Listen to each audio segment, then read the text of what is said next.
Hello teachable spirits! My name is Kim at today, pag-uusapan natin ang 10 English majorship questions in licensure exam for professional teachers para po ito sa mga English majors. Now, some of these questions ay lumabas sa licensure exam noong September 2019. Yes, and I personally encountered them since I took the exam last year. Ito po ay lumabas sa licensure exam noong September 2019. Now, ang tamang sagot po dito ay, alam nila, una, basahin muna natin ang tanong.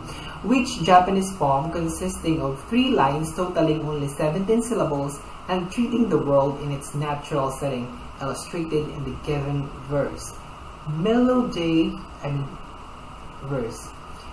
mild May day, calling the children out to play. Summer's on her way. A. Chuka, B. Tangka, C. Ringa, D. Haiku. Ang Chuka po ay may 57577. May 31 number of syllables din po ito. Gaya ng Tangka, may 31 number of syllables din po ito.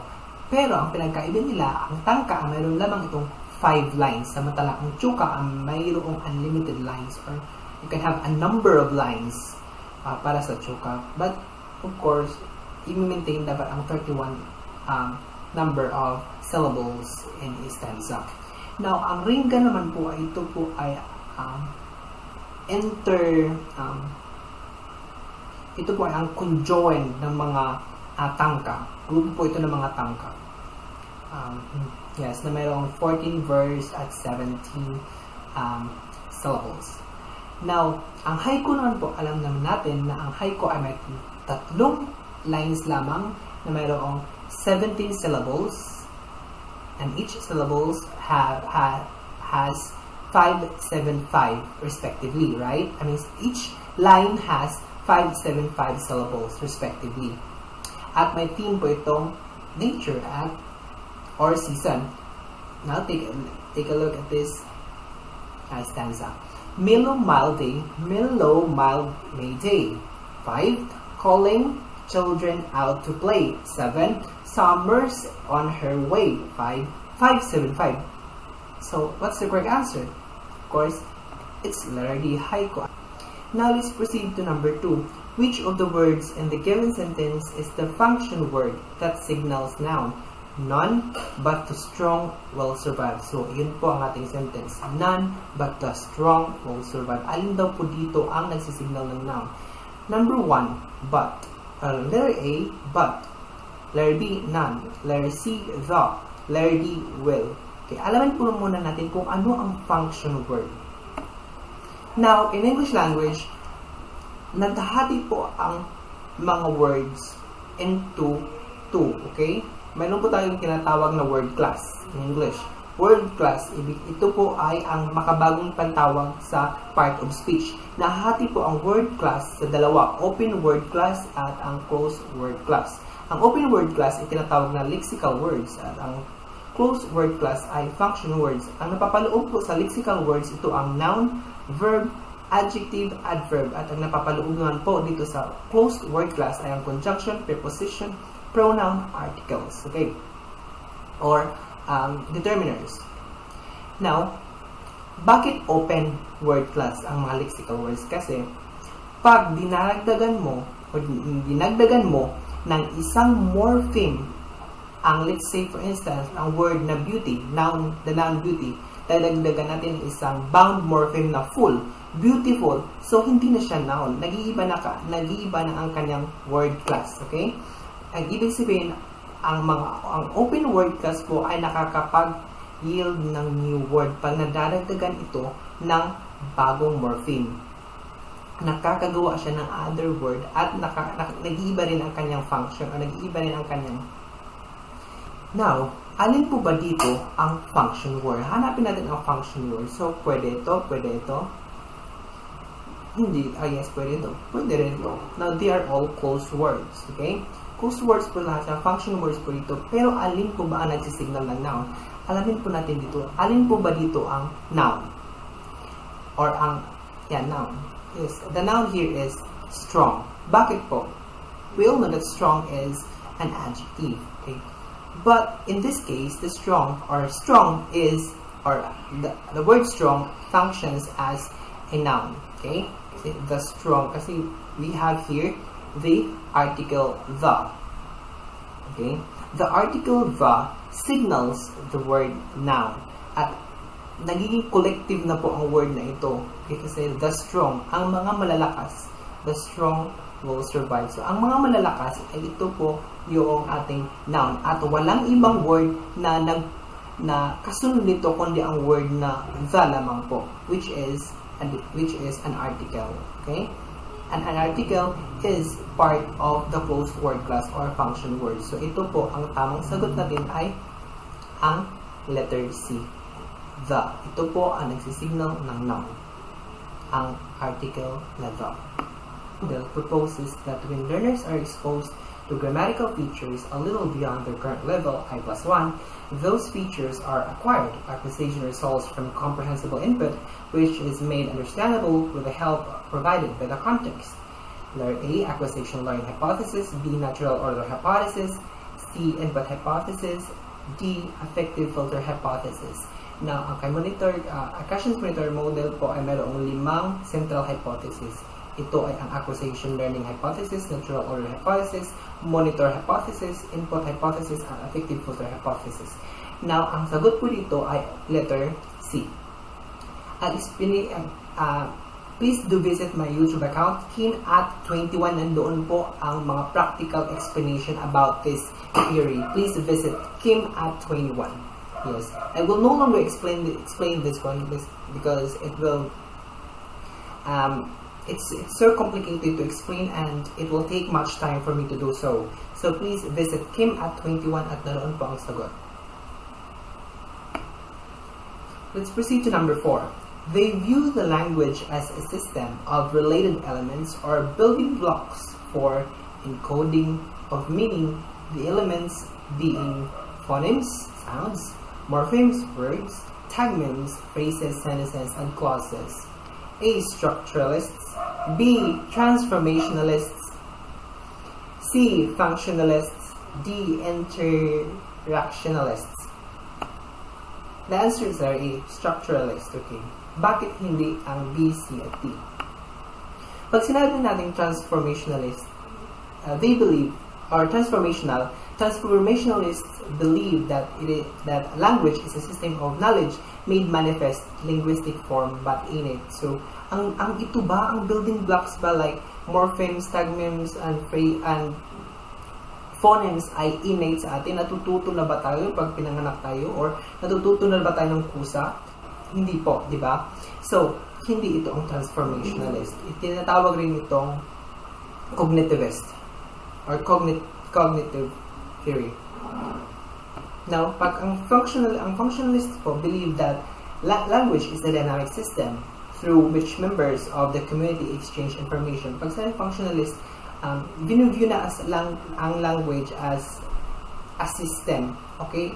A system through a system na ginagamit ng mga tao para magkakaintindihan o para makapaghatid ng message sa isa't isa. Pag sinabi natin interactionalist, they believe that language is a vehicle in establishing personal relations. So, it's very self-explanatory. Now, bakit structuralist? Kung makikita natin ang building blocks na ito, building blocks, walang iba na nagfo-focus sa structure at nagfo-focus sa mga rules of the language, kundi ang structuralist view lamang po sa language. So, our answer is structuralist.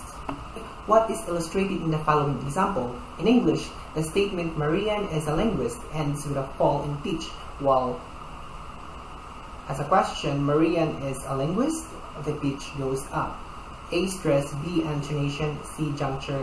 D, suprasegmentals. Okay, the choices A, B, and C are suprasegmentals. When you say suprasegmentals, ito po ay mga prosodic episodes kung saan nagme-make up na ito po nagme-make sa composition ng sound no matter what their place or manner of articulation is. So pag sinabi natin stress, ito po yung property ng syllable kung saan ito combination ng pitch, loudness, and length. na nagre-resulta sa vowel prominence. Pag sinabi po natin intonation, ito ang highness and lowness of highness and lowness of pitch. Pag sinabi natin juncture, ito po ang mga pauses or breaks. Okay? Now, ang answer po natin dito ay intonation. Sinabi ko kanina, highness and lowness of pitch. That is intonation. So, the correct answer is letter B. Okay, number 6. Which syntactic structure is shown in the following examples? Responsible officers, trusted friend. So, ang syntactic structure po ay mayroong 4 na structure. Structure of predication, complementation, modification, and coordination. Please tune in to my channel, Kima21, nandun po ang explanation doon. Now, pag sinabi natin structure of predication, may 2 components yan. So as the other structures, may mga 2 components yan. Na ang tamang sagot ko dito ay letter C, structure of modification. Kasi ang structure of modification, ang 2 components po nito ay ang modifier at ang head word.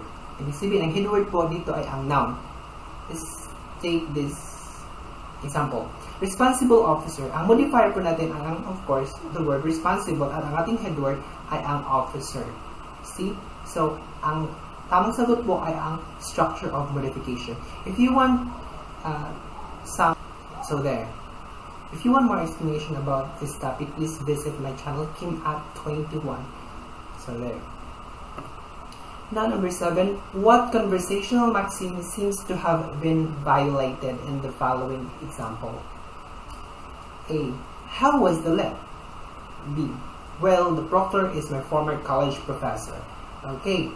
Pag-uusapan natin ito ang conversational maxim ni Grice. May 4 po itong maxim. Ang maxim of quantity, quality, relation, manner. Okay. Pag sinabi po natin quantity, ibig sabihin, dapat ang contribution mo sa isang pag-uusap ay naaayon or tama lang ang iyong sinagot, hindi more at hindi rin less.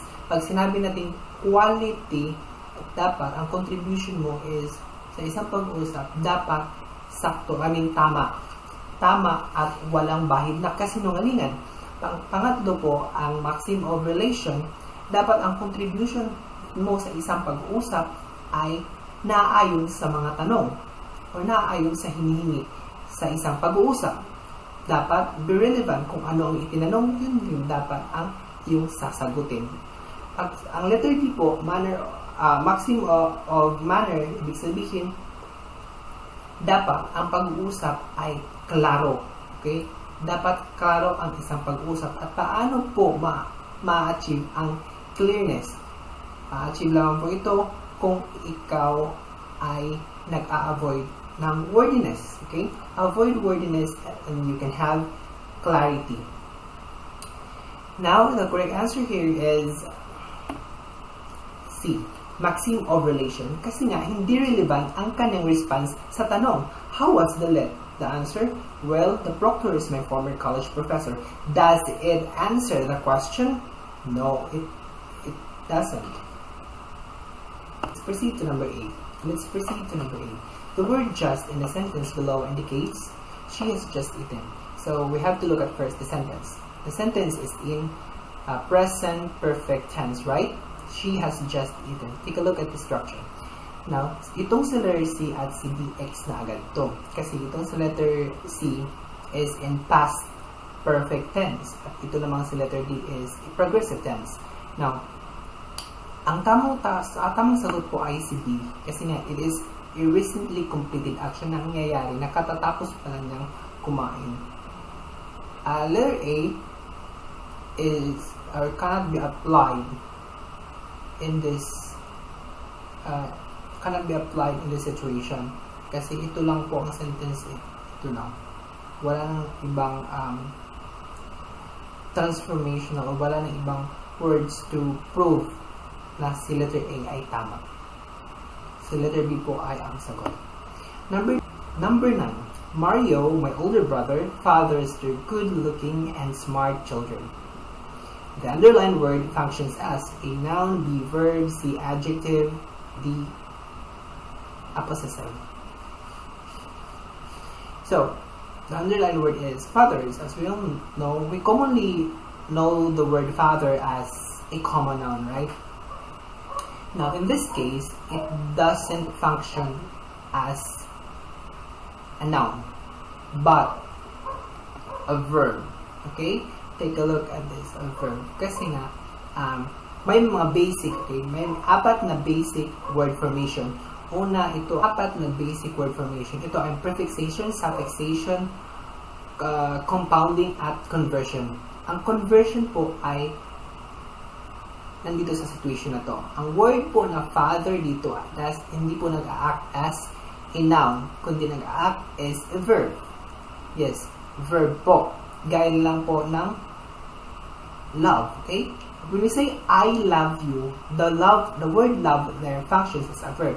But when we say, love is in the air, the word love there is, or functions as a noun. Ito po ang conversion. Ibig sabihin, nagpapalit po siya ng function depende kung paano ito ginagamit sa sentence. So, the word fathers there is in the verb form, okay? Or acts as a verb. So, ayun. Number 10. He holds the distinction of being the first Asian to receive the Nobel Prize for Literature. A. Suyanka, B. Kawabata, C. Chui, D. Rabindranath Tagore. Okay, Rabindranath Tagore po is the correct answer. Yes, he is the one who wrote Gitanjali. That's right. Now, okay. Thank you so much for sparing me your time. Please do like this vid and subscribe to our channel. And don't forget to visit my channel as well, Kim at 21. Kung English major ka, may mga explanations din ako doon, mga topics na you will likely encounter in your exam. And yun lang po, God bless and thank you so much.